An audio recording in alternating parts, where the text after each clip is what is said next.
One of the topics that always comes up is the transition from military to ministry. What's going on, everyone? This is Pastor Eric from Portsmouth First Friends. And, I've been really thinking about this for a while now. And one of the topics that always comes up is the transition from military to ministry. Look, it isn't just a career change, it's a complete identity shift. Though I'm still active duty today, I thought I knew leadership.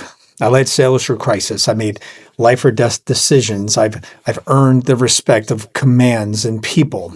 But when I stepped into ministry, I realized something is different. It's the principles. It's where the same, but the application of how we do things is going to be a little bit different.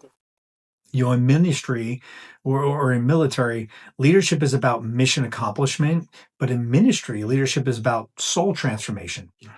Both require discipline, both require sacrifice, but one measures success in objectives completed, and the other measures success in lives changed.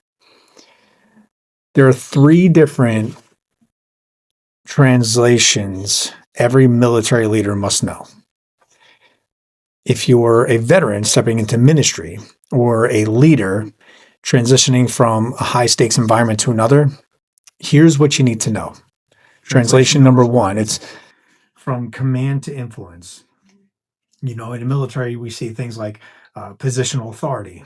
People follow orders because of rank. In ministry, you have to have relational authority. People follow you because they trust you. This is one of the hardest shifts that I've seen. I was used to giving orders that seemed that I needed to have like an immediate compliance. But today in ministry, I've learned that you need to lead through influence, not command. I had to earn trust before I could expect the followership of people. And that's really hard for a lot of people that are just used to pointing fingers and saying go. Translation number two, it's from mission to meaning. You see, in the military, we're so mission focused on things that are objective, our timeline, the clear metrics. In ministry, it's supposed to mean something. You're not just accomplishing a task, you're helping others discover purpose. And you're helping others see a bigger picture, not just what is the here and now, but long term. It means that you actually have to kind of like slow down. It's a listening more than directing. It means measuring success not by what you accomplish, but by who you develop. And then finally, we see translation number three, and that's from tactical to transformational. You see in military leadership, tactical, how to solve problems, execute plans, to move from one objective to another. That's a really solid foundation of what we should do. But in ministry leadership is transformational. You're not just solving problems, you're helping people become who God created them to be. You see, this requires patience. It requires long-term thinking. It requires accepting transformation that doesn't happen on your timeline.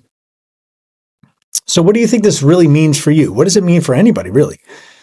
If you're transitioning from military to ministry, or from one high-performance environment to a people development role, here's your challenge, and I'm going to challenge you for this. Identify one area where you're still leading with command instead of influence. One area where you're focused on mission instead of meaning. One area that you're being tactical instead of transformational. And then ask yourself this question. What would it look like to lead differently in that area? The skills you learned in the military are invaluable, but they're not enough. You need to be able to translate them into other things. You need to be able to see the translation from one area to the other. And that translation, it separates good leaders from transformational ones. So take a few minutes, look at the week, and come back with those answers. And if you find yourself asking more questions, reach out. I'm here to support and help. Subscribe, do what you got to do, and I'll see you next time.